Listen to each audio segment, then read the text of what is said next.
Hello friends, today's topic is abnormal molecular masses। तो last lecture में हमने अपनी जो कोलिगेटिव प्रॉपर्टीज़ हैं उनको फिनिश करा था। तो नेक्स्ट जो इसका लास्ट टॉपिक है हमारे इस चैप्टर का, तो वो है एबनॉर्मल मॉलिक्यूलर मासेस। तो एबनॉर्मल का मतलब क्या है कि जैसा एक्सपेक्टेड है वैसा नहीं आ रहा, तो वो क्या है, एबनॉर्मल। तो कई बार जो हम मॉलिक्यूलर मास थोरेटिकली कैलकुलेट करते हैं कि कितना आएगा थोरेटिकली, जैसे हम अलग अलग एलिमेंट्स का मास जो है वो ऐड करते हैं तो उसके बाद हम उसका मॉलिक्यूलर मास निकालते हैं। तो हम देखते हैं कि जो प्रैक्टिकली हम जो मास कैलकुलेट कर रहे हैं बाय यूजिंग कोलिगेटिव प्रॉपर्टी, यानी one of from the 4 colligative properties, तो उनमें से कोई भी कोलिगेटिव प्रॉपर्टी यूज़ करके जब हम देखते हैं कि हमारा प्रैक्टिकली जो मास आ रहा है वो थ्योरेटिकल वैल्यू से अलग आ रहा है, तो हम बोलते हैं कि वो मास क्या है, एबनॉर्मल है। ठीक है, तो एबनॉर्मल मास जो है वो क्यों आ रहा है, एबनॉर्मल मॉलिक्यूलर मासेस। तो एबनॉर्मल मॉलिक्यूलर मास क्यों आता है, तो उसकी दो वजह हो सकती हैं कि जो इलेक्ट्रोलाइट है, जो सब्सटेंस है, या तो वो एसोसिएट कर रही है और या वो डिसोसिएट कर रही है। दो चीज़ें हो सकती हैं। तो अलग अलग से एग्जांपल लेते हैं। तो एक चीज़ मैं आपको याद करवा दूं कि जो कोलिगेटिव प्रॉपर्टी की वैल्यू है वो क्या होती है। कोलिगेटिव प्रॉपर्टी की वैल्यू डायरेक्टली प्रोपोर्शनल होती है नंबर ऑफ मोल्स के। ठीक है, सल्यूट के कितने मोल्स हैं। और जो मॉलिक्यूलर मास है वो कोलिगेटिव प्रॉपर्टी के इन्वर्सली प्रोपोर्शनल होता है। molecular mass is inversely proportional to value of colligative property। it means colligative property की वैल्यू जितनी ज़्यादा बढ़ेगी उतना molecular mass जो है वो डिक्रीज करता जाएगा। ठीक है, molecular mass जो है वो इन्वर्सली प्रोपोर्शनल होता है colligative प्रॉपर्टी के, ये आपने याद रखना है। और colligative प्रॉपर्टी जो है वो डायरेक्टली प्रोपोर्शनल होती है नंबर ऑफ पार्टिकल्स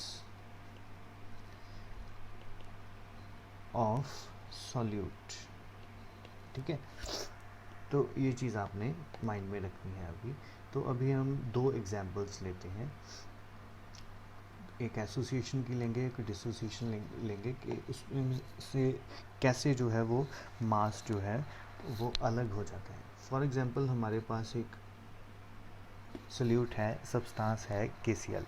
ठीक है, तो KCl अगर हम देखते हैं तो हम थोरेटिकली देखेंगे KCl जो है वो वन सिंगल पार्टिकल है।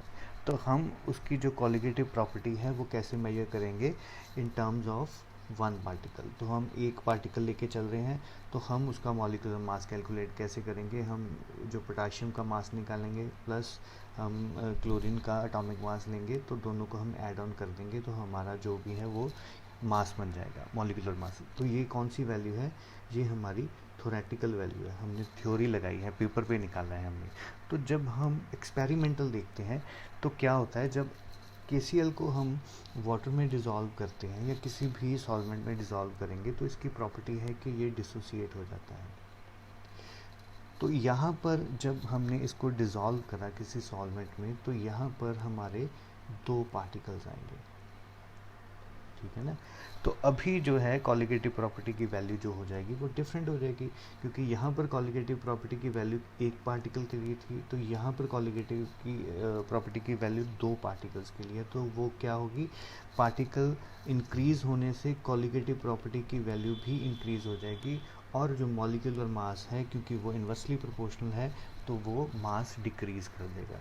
तो अगर किसी सोल्यूट में डिसोसिएशन हो रही है, सोल्यूट जो है वो ब्रेकअप हो रहा है इनटू पार्टिकल्स, डिफरेंट पार्टिकल्स, तो कोलिगेटिव प्रॉपर्टी की वैल्यू इंक्रीज होगी और मॉलिक्यूलर मास जो है वो डिक्रीज कर जाएगा।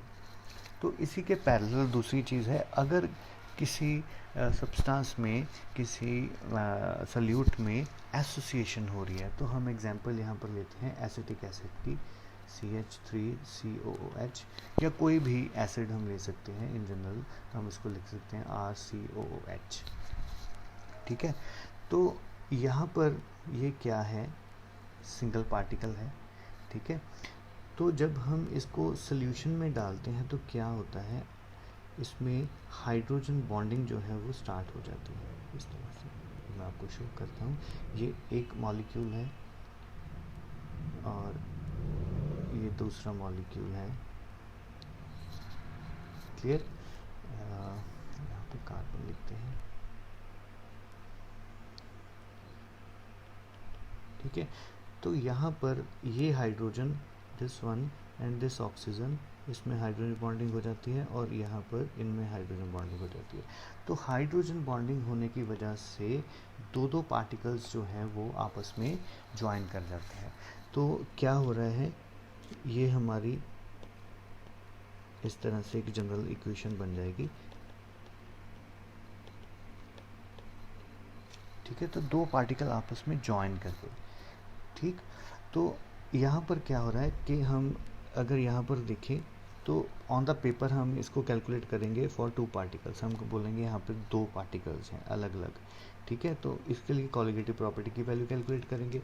पर यहाँ पर एक्सपेरिमेंटली क्या आ रहा है, जब हमने इसको डिज़ोल्व करा तो क्या हुआ, दो पार्टिकल आपस में ज्वाइन कर गए और यहाँ पर बन गया एक पार्टिकल। तो अभी क्या होगा, तो कॉलिगेटिव प्रॉपर्टी की वैल्यू जो है वो डिक्रीज़ कर जाएगी और मॉलिक्यूलर मास की वैल्यू इंक्रीज़ कर जाएगी, क्योंकि पार्टिकल डिक्रीज़ हो गए। पार्टिकल डिक्रीज़ होने की वजह से कॉलिगेटिव प्रॉपर्टी की वैल्यू भी डिक्रीज़ होगी। अगर कॉलिगेटिव प्रॉपर्टी की वैल्यू डिक्रीज़ हो रही है तो मॉलिक्यूलर मास क्या होगा, इंक्रीज़ हो जाएगा। समझ आ रही है बात? तो इस तरह से जब भी कोई जो सल्यूट है अगर वो एसोसिएट कर रहा है या वो डिसोसिएट कर रहा है तो उसका जो एक्सपेरिमेंटल मॉलिक्यूलर मास है वो अलग होता है, वो चेंज हो जाता है। तो ऐसे मासेस जो एसोसिएशन और डिसोसिएशन की वजह से चेंज होते हैं उनको हम बोलते हैं एबनॉर्मल मॉलिक्यूलर मासेस। या हम बोल सकते हैं अगर हमारी कैलकुलेटेड वैल्यू और एक्सपेरिमेंटल वैल्यू मॉलिक्यूलर मास की वो अलग अलग आ रही है तो हम बोलेंगे कि वो मॉलिक्यूलर मास जो है वो एबनॉर्मल है। तो अभी इसको हम कैलकुलेट किस तरह से kरेंगे, तो ये हमारी जो इम्पोर्टेंट चीज़ है, इसके बेस पे आपको न्यूमेरिकल प्रॉब्लम्स भी आएंगे। तो इसके लिए हम लगाते हैं want of factor, want of factor, ठीक है। तो इसको आई से डिनोट करते हैं, स्मॉल आई से। तो वांट ऑफ फैक्टर क्या है, तो हम पहले कॉलिगेटिव प्रॉपर्टी के लिए वांट ऑफ फैक्टर लगाएंगे। तो I is equal to experimental value of colligative property divided by calculated value of colligative property, ठीक है। तो इसको हम दूसरी तरह से भी बोल देते हैं, जो एक्सपेरिमेंटल होती है उसको हम बोलते हैं ऑब्जर्व्ड वैल्यू,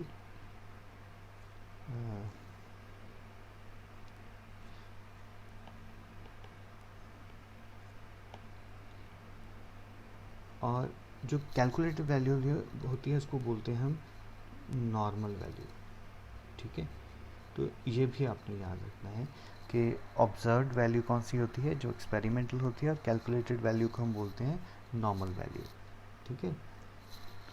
तो अभी इसी चीज़ को हम इम्प्लीमेंट कर देंगे मॉलिक्यूलर मास से, क्योंकि मॉलिक्यूलर मास और कॉलिगेटिव प्रॉपर्टी का आपस में रिलेशनशिप जो है वो क्या है, इनवर्स है। तो जो नीचे चीज़ है वो ऊपर आ जाएगी, जो ऊपर चीज़ है वो नीचे चली जाएगी। नीचे क्या है हमारे पास, नॉर्मल वैल्यूज़, तो नॉर्मल वैल्यू ऊपर चली जाएगी,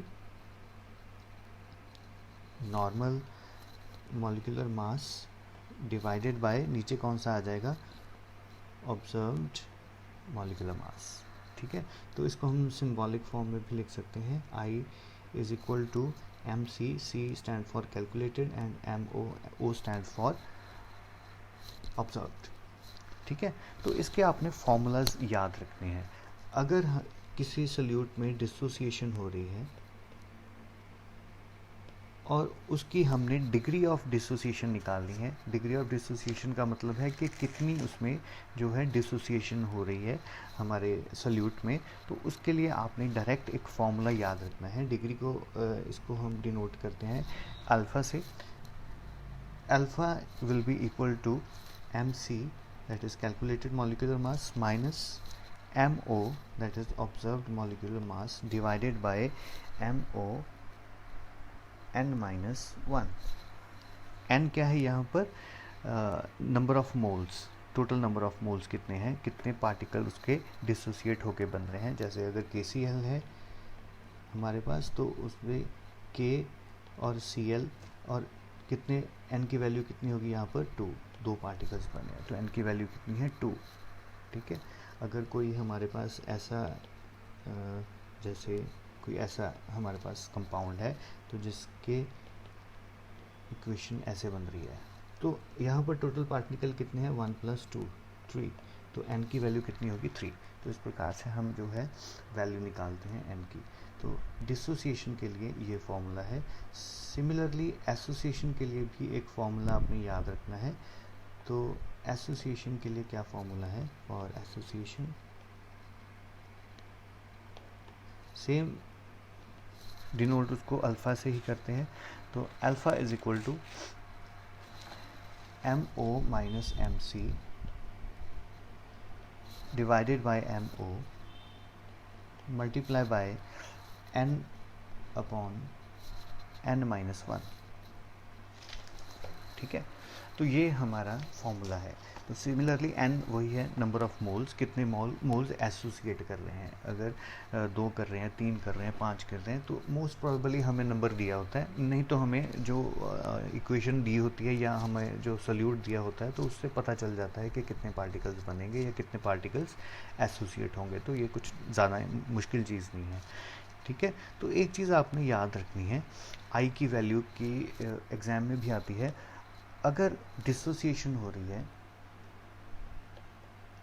ठीक है, तो आई की जो वैल्यू है वो आई इज़ ग्रेटर देन 1। ठीक है, अगर एसोसिएशन हो रही है तो आई की जो वैल्यू है आई वो 1 से कम होगी। ठीक है, और अगर एसोसिएशन भी नहीं हो रही और डिसोसिएशन भी कुछ भी नहीं हो रहा तो आई इज़ इक्वल टू 1 होगा। तो ये 3 चीज़ें आपने याद रखनी है, तो ये एग्ज़ाम में भी आपको पूछ सकते हैं। ठीक है, तो ये है हमारा सारा सॉल्यूशंस। ठीक है, तो ये थ्योरेटिकल पार्ट सारा इसका ख़त्म हो चुका है अभी।